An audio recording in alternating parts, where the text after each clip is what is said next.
গরুপাচার মামলা সুপ্রিম কোর্টে অনুব্রত মণ্ডল সপ্তম জামিন হয়েছিল। সারা বীরভূম জেলার যারা মামাটি মাসের সৈনিক আছে তারা সকলেই খুব খুশি। আমাদের প্রত্যেকের বাড়িতে খুশির হাওয়া চলছে, কারণ অভিভাবক আমাদের ছিলেন অনুব্রত মণ্ডল মহাশয়। তার হাত ধরে আমাদের রাজনৈতিক জীবনের পথ চলা শুরু।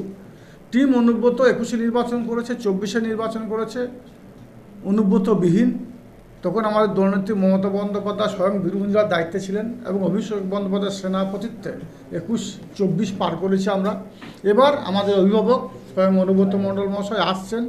সিবিআই মামলায় বেল হয়েছে, অল্প দিনের মধ্যে ইডি মামলাতে বেল হবে এবং তিনি আমাদের বীরভূম জেলার সিংহাসনে বসবেন এবং আমাদের নির্দেশ দেবেন।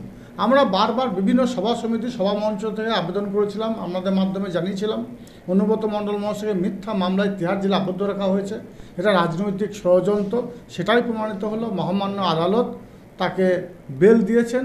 সিবিআই মামলায় ইডি মামলায় অল্প দিনের মধ্যে বেল হবেন, এটা আমাদের বিশ্বাস।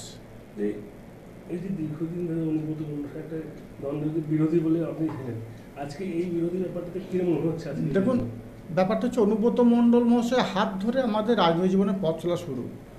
অনুব্রত মণ্ডল মহাশয় বীরভূম জেলার যে টিম তৈরি করেছেন, সেই টিমের আমি একজন সদস্য বলে নিজেকে মনে করি। আজ পর্যন্ত কোনো জায়গায় আপনারা দেখাতে পারবেন না অনুব্রত মণ্ডল মহাশয়ের সঙ্গে আমার কোনো তর্ক বিতর্ক বা বাক বিতণ্ডা হয়নি। আমি তাকে অভিভাবকের মতো মানি, সম্মান করি।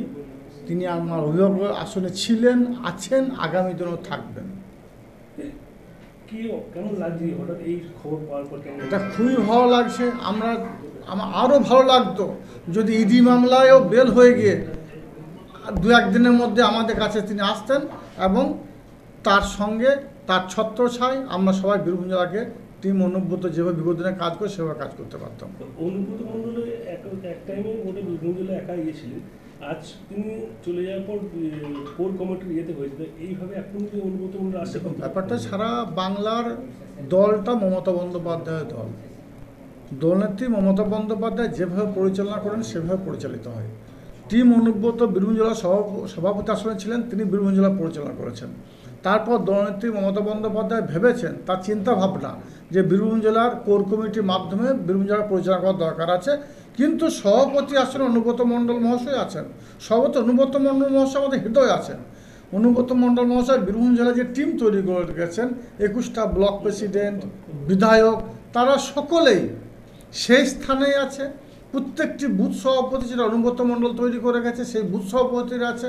আমরা সকলে মিলিতভাবে কাঁধে কাঁধ মিলিয়ে মমতা বন্দ্যোপাধ্যায়ের নির্দেশ মতো অভিষেক বন্দ্যোপাধ্যায়ের সেনাপতিত্বে 21-24 পার করেছি। আমরা আমাদের দৃঢ় বিশ্বাস 26-এর নির্বাচনে অনুব্রত মণ্ডল মহাশয় আমাদের সঙ্গে থাকবেন এবং তার অভিভাবকত্বে বীরভূম জেলার 26-এর নির্বাচন আমরা পার করব। কিছুদিন আগে বাঁশপাড়ার ইয়েতে বলেছিলেন যে অনুব্রত মণ্ডল জামিন পেলে তাকে বরণ করে নিয়ে আসবে, সেই ছবি কি দেখা যাচ্ছে? অবশ্যই দেখা যাবে, নিশ্চিন্ত থাকতে পারেন, সেই ছবি দেখা যাবে। তবে সেটা আমরা দলগতভাবে আলোচনা করব।